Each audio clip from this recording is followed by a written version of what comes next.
Welcome to another special episode of On the Ballot with Ballotpedia. I'm Ballotpedia's editor-in-chief, Jeff Palais, and I'm filling in for our regular host, Victoria Rose. Thanks for tuning in. Today, I'm joined by pollster Scott Rasmussen, who's the president of RMG Research. Scott's innovative approach to polling changed the game in the 90s, and his techniques of talking to Americans in common sense, everyday language helped to reinvent how reliable polling could actually be. He also writes the Number of the Day column for Ballotpedia, one of our longest-running newsletters, which gives readers a glimpse into some of the most thought-provoking polling RMG Research has to offer. Scott, thanks again for coming on the pod. We're excited to have you. Jeff, it's always great to talk with you and great to work with Ballotpedia. Yeah, it's been a really interesting New York sports season for us. I feel like we're going to have to avoid talking about all of that for fear that some bad things have gone on. But we'll just say it's been a little better than it's been in prior years for us, hasn't it? Yeah, let's say that's true. And, I'm thrilled that the Giants are in the playoffs, which I never expected. But I won't feel really good until order is restored and the Yankees win the World Series. So how's that for a way to end it? Yeah, well, let's dive right in. One of our favorite questions to ask guests to come on the show is how they got their start. And I'd love it if you could talk a little bit to our listeners about how you got started as a pollster and what were you doing back then that was different from everyone else? And why were you interested in the first place?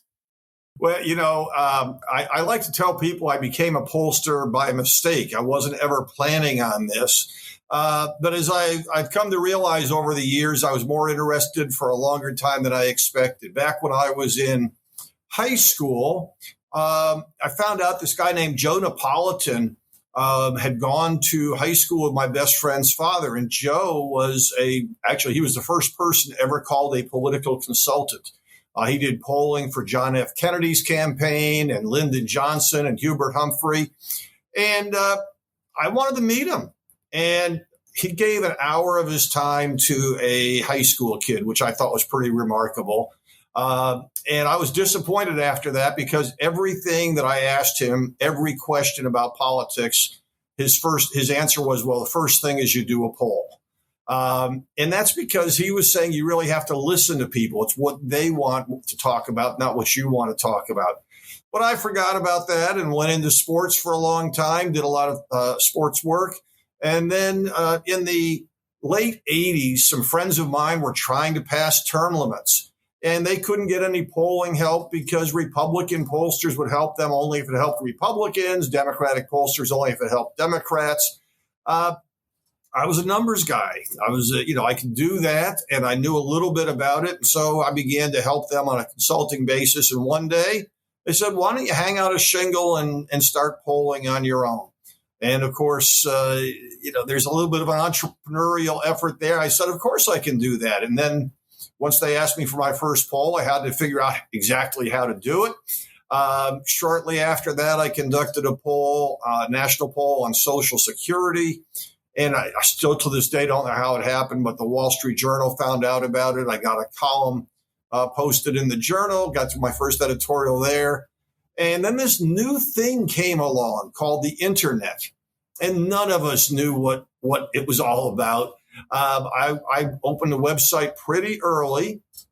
And I think if I told you what I was envisioning, it would be really embarrassing.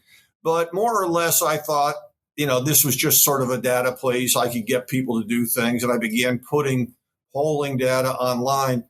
And I was utterly amazed. All of a sudden, I had a direct connection with people. And I was reading about my polls in newspapers with people I'd never talked to. And it really just took off from there.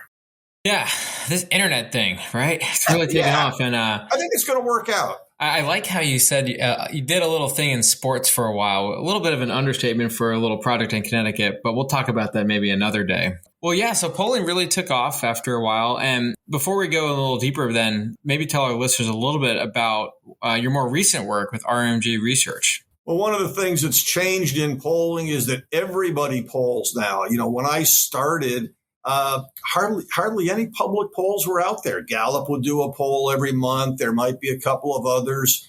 I remember back, it must have been the first year of the Clinton administration over the summer. They had proposed a tax increase, and I asked a polling question about it. And again, I was a no-name pollster. just did this one poll question. Mort Kondracki found out about it and asked about it at a White House press conference, and the White House had talking points on it. And the reason was because there weren't any polls out. I was the only pollster who asked if you favor or oppose this tax hike. Today, every issue is polled on extensively. You can wake up and read 20 different pollsters putting out their take on what happened. So it's a little more difficult to carve out a niche, and it's also more difficult to poll. Back in the old days, people answered the phone and talked to you. We don't have that world anymore. So what I've had to do is develop new techniques for asking the polls. But the truth, the fundamental thing that I try to focus on and that I think sets my work apart from most pollsters is I like to ask questions in the language of everyday Americans.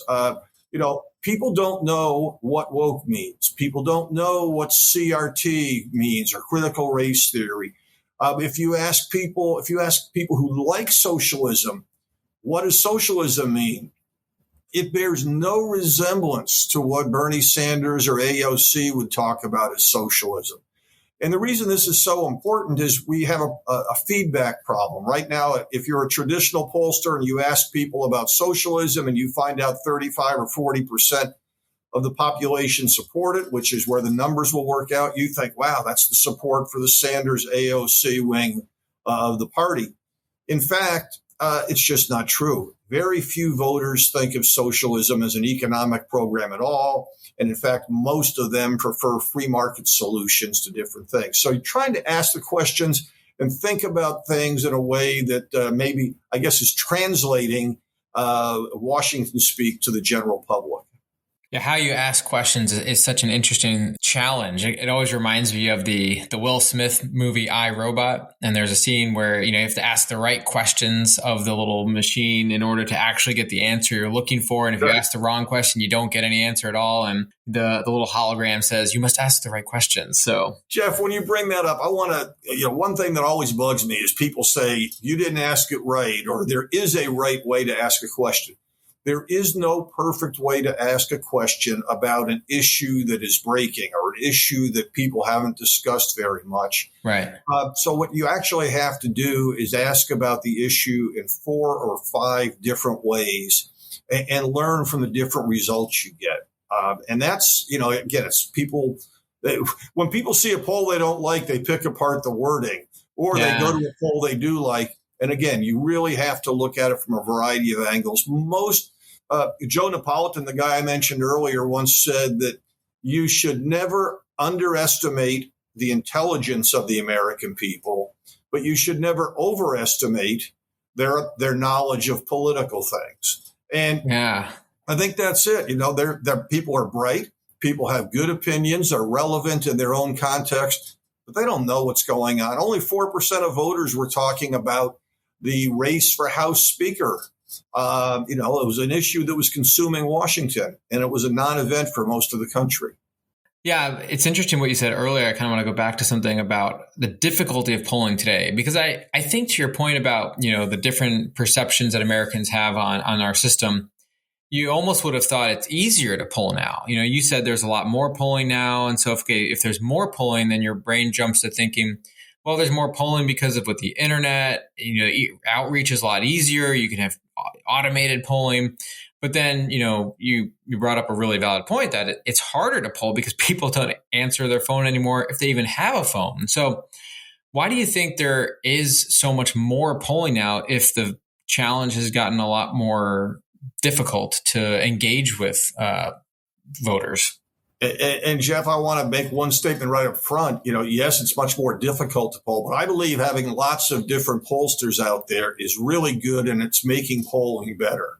The polling averages on election day are usually pretty good because, different people using different techniques come up with solutions.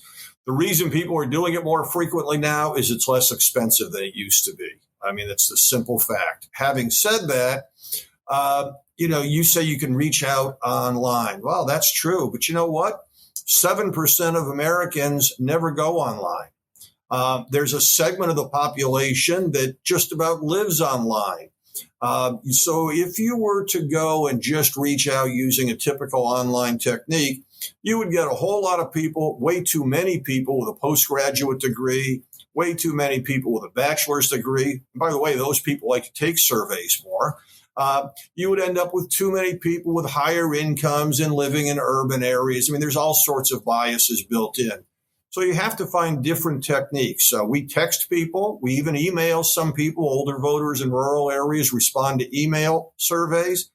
We do reach people through apps. Sometimes you have to rely on a panel to get you to finish out your survey. But what you have to work on is getting a good sample that takes into account all the diversity in America. And I mean diversity in every form. One of the greatest challenges is to reach people who live in rural areas, people who live in areas in a zip code with less than 250 people per square mile. They don't take surveys as much. They're probably outside more. There's other factors going on, but that's not their world. So if you don't make a special effort to reach them, you will miss them, and your poll will suffer because of it. Yeah, getting that statistically significant sample size is so interesting. It makes me want to ask a really simplistic and basic one-on-one polling question, which is, what does it mean when we say the margin? So a 4.3%, I think our listeners might not even really understand what that really truly basically means, because it's really important to how much you can value what the poll is saying. So the margin of error in a poll is a theoretical construct. And if you took a stats course at some point in your life, you would have learned about it and you've probably forgotten it by now. But if a poll says it has a 3.5-point margin of error, that would mean at the midpoint, which means if there's a 50-50 question, if you ran this survey 20 times, you would get, in using the same techniques and everything else identical, you would get results within 3.5 points of that number 19 times out of 20. And about 10 times out of 20, you'd be a whole lot closer than that. So it's just giving you a sense that, these numbers, it's really easy to sound authoritative. 51% of people say this or that.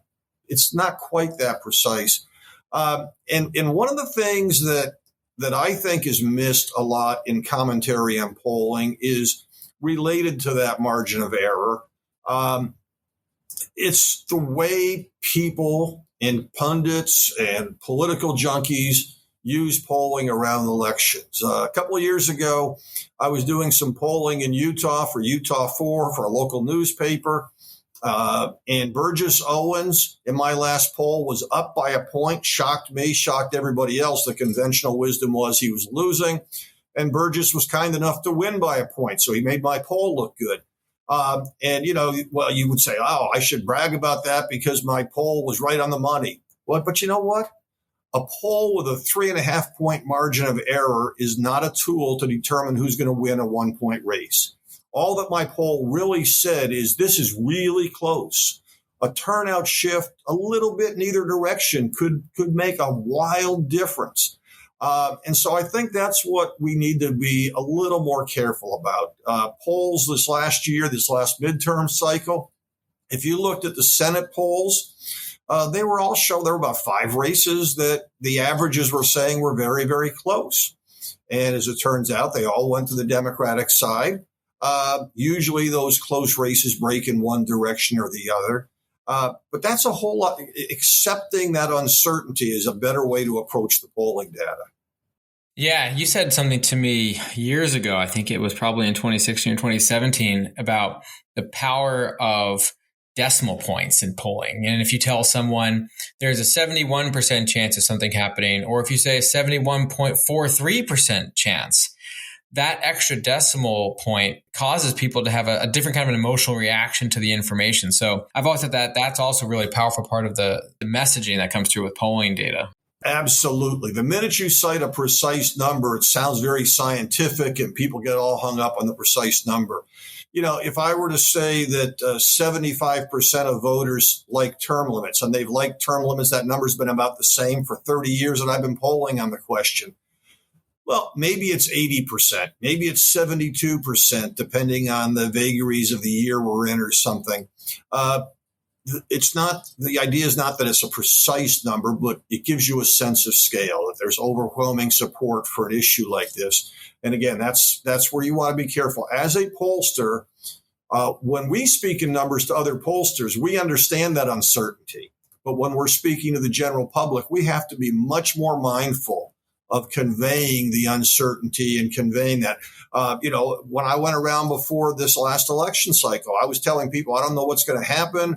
Looking pretty good for the Republicans, but there's three scenarios in the Senate. One is that the Democrats retain control. Two is that the Republicans win narrowly, and three is the Republicans win better. And I could make a case for each one, but you just had to talk in those ranges rather than saying, I think the Republicans will end up with X number of seats. People in general, they like certainty, don't they? So let's take that opportunity to talk midterms for a minute then. So you kind of just said a little bit about what your polling was telling you about the multiple different scenarios playing out. So what in particular were you surprised by? Was there anything like that? Yeah, there was a huge surprise to me on the House side. On election night, what I do is I have a little cheat sheet, and it lets me know all the races that are somewhere on the bubble, and if these races start going to the Republicans, it means they're having a great night. If these races start going to the Democrats, it means they're having a better night. And by the time I was settling in that night, it was pretty clear the Democrats were having a good night, relatively speaking, in the House.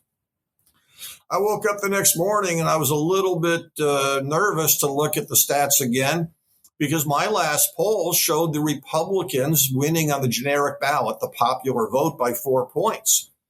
And I was stunned to find out, when all was said and done, Republicans did win the popular vote nationwide by 3 points. So I could say, wow, my poll was pretty close on that. So what happened? Well, if you had told any pundit, any analyst going into that day, that election day, that the Republicans were going to win the popular vote by 3 points, every single one of them would have said Republicans are going to have a lot more pickup seats than they did. So I tried to understand why that didn't happen. And there's lots of individual reasons. And some of them were that the Democrats were very effective at reading the data, believing it. A lot of times people don't like to believe bad news. They were very effective at it, and they began to put money in places where they had to defend the seat. So Rhode Island, too, was a seat the Democrats were in danger of losing. The notion of a Democrat losing in Rhode Island was kind of absurd. And we would all say, well, that's a sign the Democrats are in trouble. But you know what? They put money into that race. And because of that, they did win that race. Barely. They hung on. More difficult than it should have been. But that was a seat the Republicans could have picked up without that effort.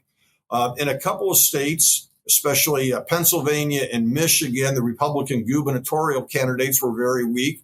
That dragged some people down along the way. But all in all, what surprised me, I guess, is this gap between the Republicans winning the popular vote and not doing as well as they expected in the number of seats they picked up. It's always interesting, the vote distribution, how much that really matters. Yep. We saw something similar when we look at the state legislative numbers. There were more chambers that were flipped by Democrats, but Democrats had a net gain in 16 states and state legislatures, and Republicans had net gains in 21 states. They just had their net gains in states where they already had the majorities. Right. So going back to polling then for a little bit, what else is it that you think causes people to lose faith and trust in polling? And we've talked a little bit about that so far, but is there anything we haven't covered yet that you think is causing people's faith to waver in polls? Well, I do think the biggest thing that causes people to waver is when there are excessively precise predictions made about election outcomes and they don't pan out the way they expected. And I can tell you that when people think they're going to win a race and they don't, they blame the pollster. When they win a race that they think they should, or their team wins, they take credit. The candidate takes credit for winning. But polling seems like a mysterious process. I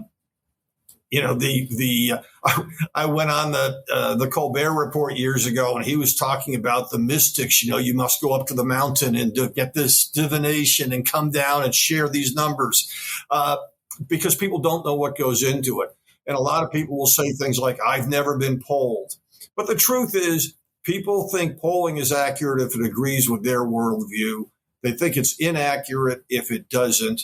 And it's very difficult to look at the numbers when they don't make sense to you and try to learn from them rather than just trash them. Yeah, isn't that so much of politics? I think we've talked about this story before, but this is our favorite version internally at Ballotpedia is the 3-ball 2 count example in baseball. So 3-2 pitch, and then the batter takes it. If you're rooting for the batter, you scream ball 4. If you're rooting for the pitcher, you scream strike 3. And the same exact factual event happened. The ball left the pitcher's hand and smacked into that catcher's mitt. And your worldview shapes how you see that. You can pick any analogy you want. Pass interference maybe for the time of year we're at. But yeah, your worldview really colors all that. Yeah. And that's, one of the things as a pollster, one of the things that drives me is when I see results that don't make sense to me, I then go and ask to understand why. I ask follow-up questions to define things a little bit better. How come this is happening? How come somebody else believes this? And over time, you begin to respect the fact that I may disagree with somebody. I mean, there might even be Eagles fans out there that I could find some common ground with. I'm not sure about that. That's hard. Come on, don't push it. Yeah, well, I know the Red Sox are off limits, but but no, I think when you begin to look at it, you at least say, okay, I can understand a little bit of how you're looking at the world. And with your starting point, I understand how you get to where you are. Yeah, I mean, you said that about 20 minutes ago on the show that listening is actually a really big part of polling. And I love that. It's really interesting. I want to save one more topic for the end about political polarization, but we haven't even talked yet about number of the day, which is one of my favorite little columns that we published. We've published, I don't know if you know the exact number, but I've got it, more than 1,500 number of the day columns over the last 6 years or so. And it's really just a fun daily column and news that we put out. So tell our listeners a little bit about that. How do you pick the topics and how do you go about collecting that data? This is something that has shifted over the 6 years. It's taken on different forms at different times. But the basic idea is I am a numbers guy. I can look at anything going on in the world and see a number related to it.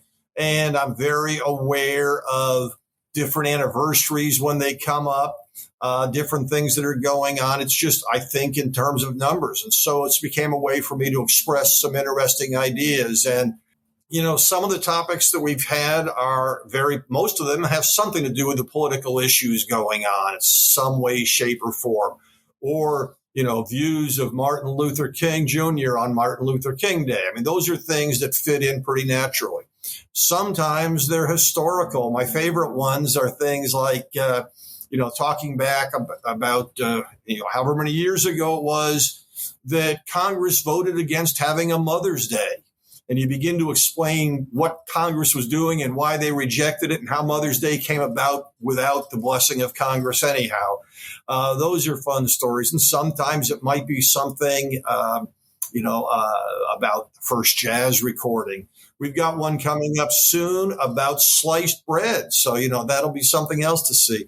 But it's just a fun way of looking at the world and finding different ways to highlight stories. Sliced bread is an amazing story. My son and I watched a little documentary about it last year about how it was invented by someone who just hated the fact that he constantly got burnt bread out of the toaster. I should say toast, not sliced bread. But still, there's always a ton of history that's really interesting when it comes to bread. So we'll look forward to that one. And again, I think, that's really it. It's just a different way of taking a look. And I like, we sometimes in the political world, we get so focused on what's happening in politics that we forget that what's going on in the rest of the world matters more to most people. And so it's always helpful and healthy to take a look at that and have a little fun while you're doing it.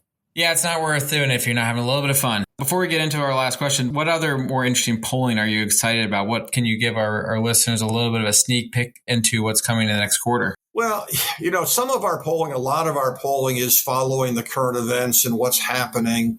But there are a number of things that I like to look at and get an understanding of. One of the things that we do different from any pollster is every survey we conduct, we ask people a question about if you had a choice of 4 presidential candidates and they all had equal character and competence, Would you want somebody who supports Trump-like policies, traditional Republican, traditional Democrat, or Sanders-like policies?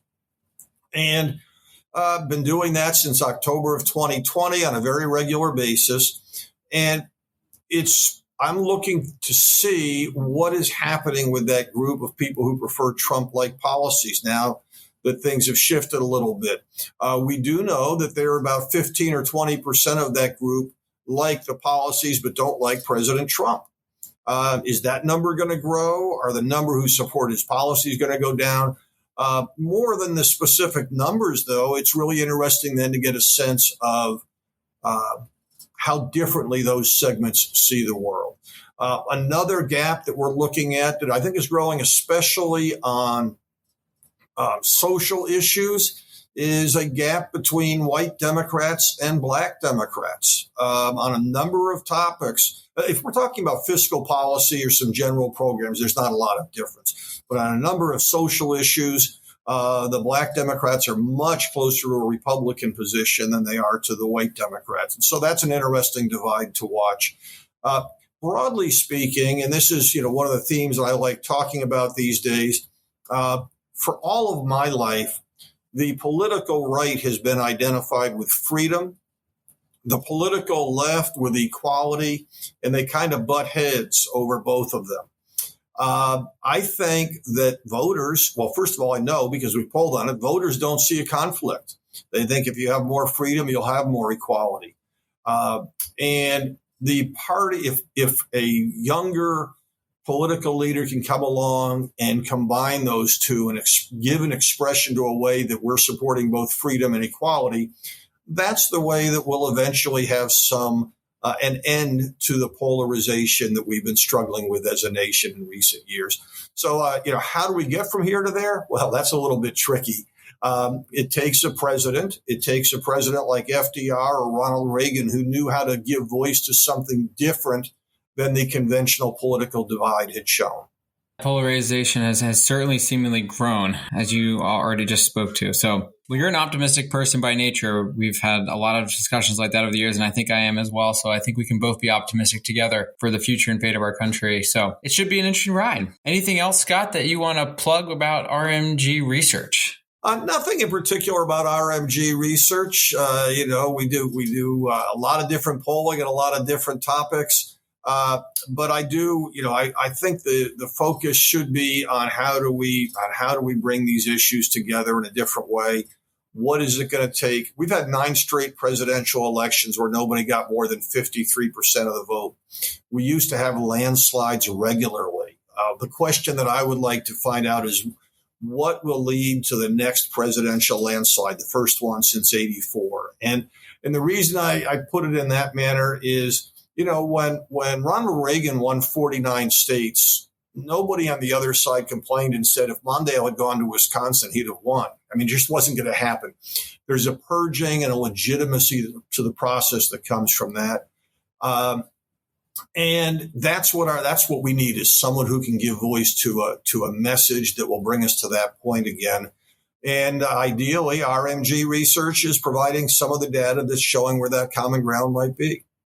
Well, in 1980, Herb Brooks made a bunch of Boston and Minnesota hockey players love each other by hating him. So maybe everyone just needs a common enemy. I don't know. Maybe the aliens will invade from Independence Day. We'll see. All right. Well, I've got one last question for you, Scott. What advice would you give the general public when trying to make sense of any given poll?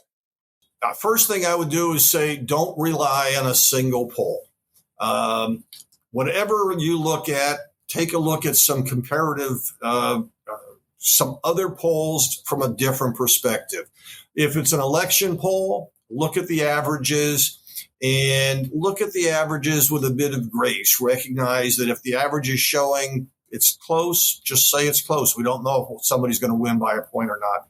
If it's an issue poll, really try and think about how would somebody who doesn't live and breathe politics hear this question? What are they responding to? How much would they know about the topic?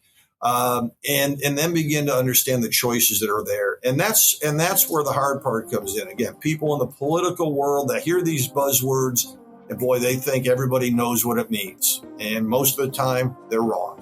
Good advice. Scott, thank you so much for coming on the show today. Thank you so much for your time. I'm sure I'll catch you sometime later on this year, and let's hope that we can maybe celebrate a Yankees World Series win come November. That would be a great way to end this year. Thanks, Jeff.